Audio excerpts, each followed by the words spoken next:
Hello friends, आप सभी का आपके अपने यूट्यूब चैनल डिस्कवर राजस्थान में स्वागत है। जैसा कि आप सभी को पता है कि हम प्रीवियस ईयर के क्वेश्चन कर रहे थे, तो प्रीवियस ईयर के क्वेश्चन में आज हम अपना जो नेक्स्ट है क्वेश्चन पेपर लेके आए हैं 2011 का। तो 2011 का जो जूनियर अकाउंटेंट का पेपर था वो हम आज सोल्व करेंगे। तो देखो इसमें क्या क्वेश्चन है वो हम करते हैं, कौन कौन से क्वेश्चन आए हैं। तो देखो पहला क्वेश्चन है, निम्नलिखित में से एक विटामिन सी का स्रोत नहीं है। तो हमें बताना है कि विटामिन सी का स्रोत कौन सा नहीं है। तो विटामिन सी के जो स्रोत होते हैं वो कौन से होते हैं, वो होते हैं आपके खट्टे फल। विटामिन सी का स्रोत क्या होता है, खट्टे फल। और सबसे अच्छा जो स्रोत होता है वो होता है आपका आंवला। विटामिन सी का सबसे अच्छा स्रोत कौन सा होता है, आंवला। ठीक है, अब देखो विटामिन सी है आंवले के अंदर पाया जाता है। हरी मिर्च, हरी मिर्च जब मिर्च खाते हैं तो क्या करती हैं, सी करते हैं, तो हरी मिर्च में विटामिन सी पाया जाता है। नींबू खट्टा होता है, नींबू में विटामिन सी पाया जाता है। आंवले के अंदर मैंने आपको बता ही दिया विटामिन सी पाया जाता है। तो इसका आंसर क्या होगा, दूध। दूध में विटामिन सी नहीं पाया जाता। उसके बाद देखो नेक्स्ट क्वेश्चन, इसमें हमें असंगत बताना है। असंगत का मतलब क्या है कि कौन सा गलत है। तो डीपीटी का टीका होता है, ये सही है। डीओटीएस क्षय रोग को बोलते हैं, ये भी सही है। एड्रेनलिन एक हार्मोन होता है, ये भी सही है। एबी सर्वदाता, तो ये आपका असंगत है, क्योंकि देखो सर्वदाता यानी कि सभी को रक्त देने वाला। तो सर्वदाता कौन होता है, ये होता है आपका ओ नेगेटिव।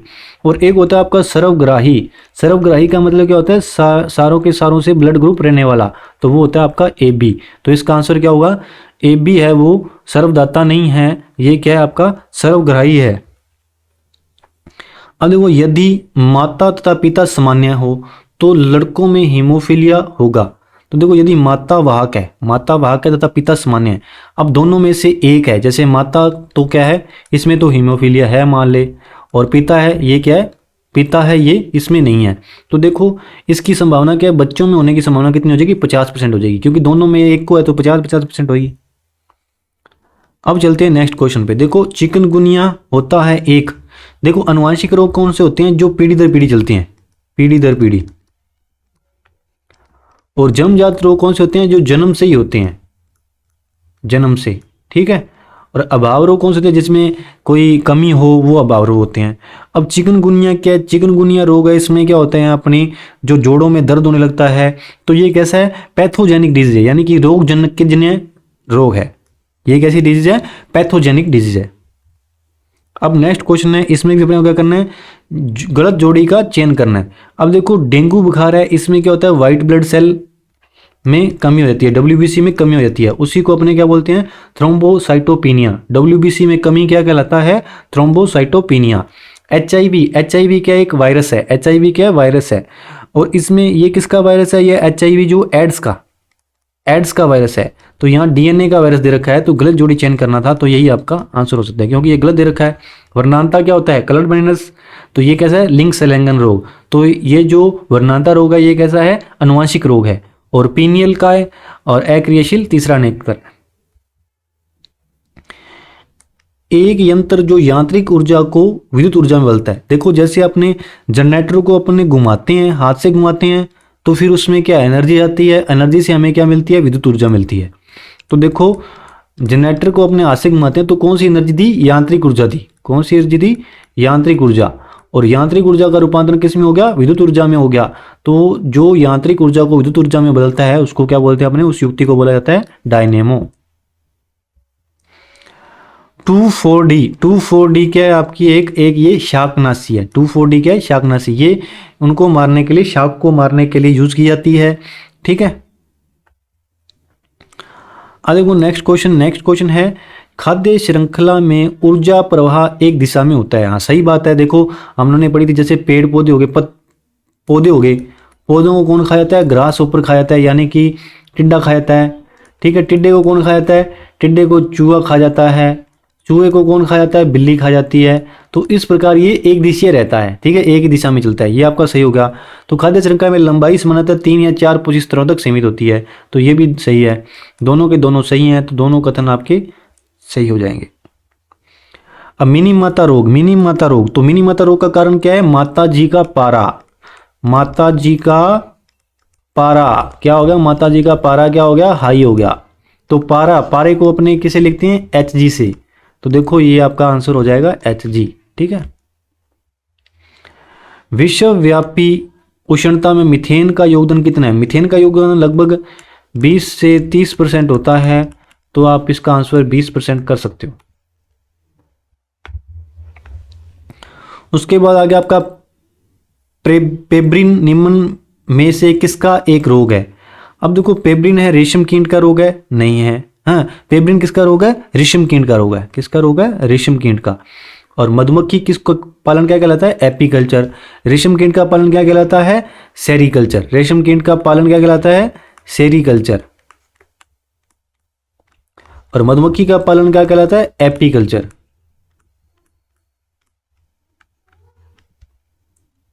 अब देखो नेक्स्ट क्वेश्चन है, इसमें भी अपने को क्या बताना है? असंगत बताना है कि दोनों में से कौन सा सही चुनाव नहीं है। सही मतलब कि एकदम जुड़ा हुआ नहीं है। तो रानीखेत क्या है? वायरस जनक संक्रामक रोग है, ये बिल्कुल सही है। ठीक है। करण स्विस क्या है? गाय की नस्ल है। और पश्मीना क्या है? भेड़ की ऊन। भेड़ की ऊन नहीं है, ये किसकी ऊन है? बकरी की ऊन है। बकरी की ऊन है, तो ये आपका आंसर सही होगा। एपीकल्चर मधुमक्खी पालन, जो मैंने आपको पिछले क्वेश्चन में ही बताया है। मलेरिया से संबंधित नहीं है। देखो मलेरिया से संबंधित एडिस मच्छर, ये एडिस मच्छर है, ये मलेरिया से संबंधित नहीं है। ये किससे संबंधित है? ये डेंगू से संबंधित है। डेंगू का मच्छर का नाम क्या है? एडिस मच्छर। और मलेरिया का मच्छर है जो, उसका नाम क्या है?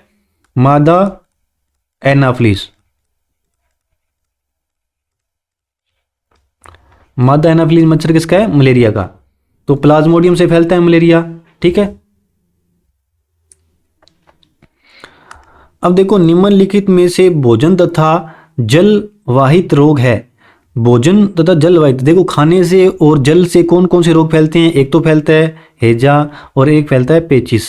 तो किस ऑप्शन में दे रखा है? बी व सी। आपका ऑप्शन नंबर 3 में दे रखा है, तो ये आपका करेक्ट आंसर हो जाएगा।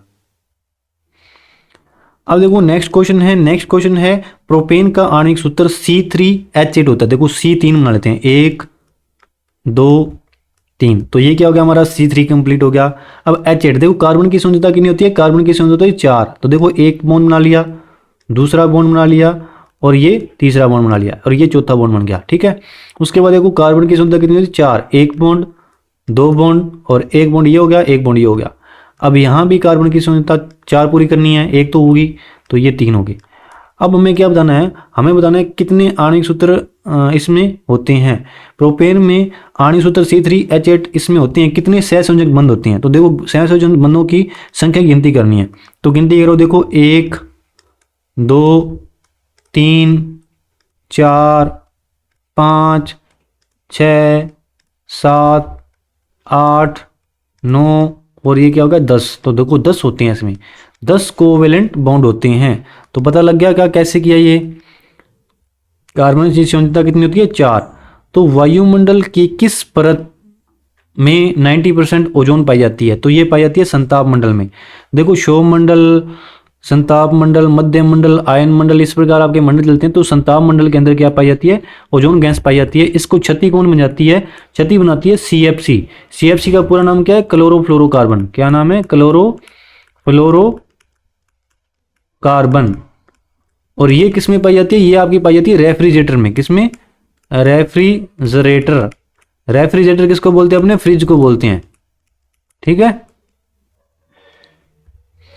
उसके बाद देखो निम्न में से कौन अधातु है? हमें अधातु का बताना है। देखो गैलियम भी है, एल्यूमिनियम। नॉन मेटल का बताना है। नॉन मेटल क्या है? ये देखो, ये नाइट्रोजन कोई नॉन मेटल है क्या? नाइट्रोजन आपकी क्या है? गैस है। नाइट्रोजन क्या है? गैस है। हमें नॉन मेटल बताना था, तो ये आपकी हो जाएगी।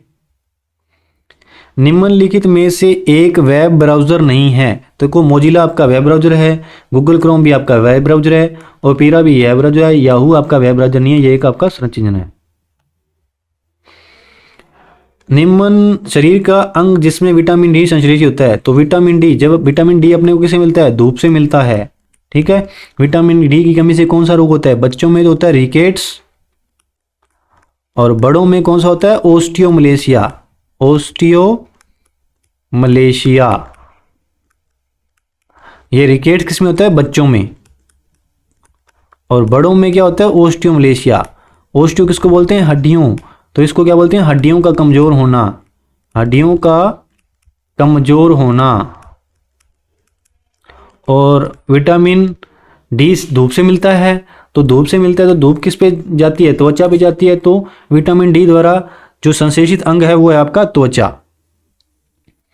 नेक्स्ट क्वेश्चन है आपका, हमारे घरों में प्रत्यावर्ती धारा की दिशा बदलती है, तो ये प्रति 100 सेकंड के अंदर बदलती है, तो आपका आंसर हो जाएगा ऑप्शन नंबर ए। उसके बाद नेक्स्ट क्वेश्चन है, निम्न में से कौन प्रति ऑक्सीकारक नहीं है, तो जो प्रति ऑक्सीकारक नहीं है वो हमें बताना है, और लोहा और आयोडीन ये दोनों के दोनों आपके प्रति ऑक्सीकारक नहीं है। उसके बाद नेक्स्ट क्वेश्चन है वही क्लोरोफ्लोरोकार्बन वाला आ गया। क्लोरोफ्लोरोकार्बन के विषय में निम्न में से एक तथ्य सही नहीं है, कौन सा है, ये वाष्पशील कार्बनिक यौगिक है, सही है। इसे फ्रेन भी कहते हैं, सही है। ये वायुमंडल में ओजोन परत की सुरक्षा करते हैं, तो क्लोरोफ्लोरोकार्बन सुरक्षा नहीं करती है, ये तो इसको नुकसान बन जाती है, तो ये आपका आंसर हो जाएगा। क्योंकि अपने को सही नहीं बताना था तो ये सही नहीं है।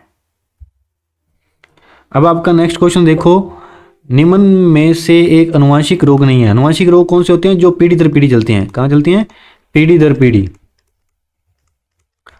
अब देखो, ये हीमोफीलिया अनुवांशिक रोग है, हाइपरट्रायोकोसिस अनुवांशिक रोग है, थैलीसीमिया भी अनुवांशिक रोग है, और मस्तिष्क ज्वर है, ये आपका अनुवांशिक रोग नहीं है। तो ये जो आपके क्वेश्चन थे ये हमने किए 2011 के जो पेपर में जूनियर अकाउंटेंट का पेपर था उसमें जो क्वेश्चन आए हुए थे वो हमने कवर किए। आशा करता हूँ कि आपको सभी के सभी क्वेश्चन अच्छे से समझ में आए होंगे। आज तक हमने टोटल 3 पेपर कर लिए हैं। 2011 में जो जूनियर अकाउंटेंट का पेपर था वो हमने कर लिया, उसके अलावा 15 और 16 वाला पेपर भी हमने कर लिया।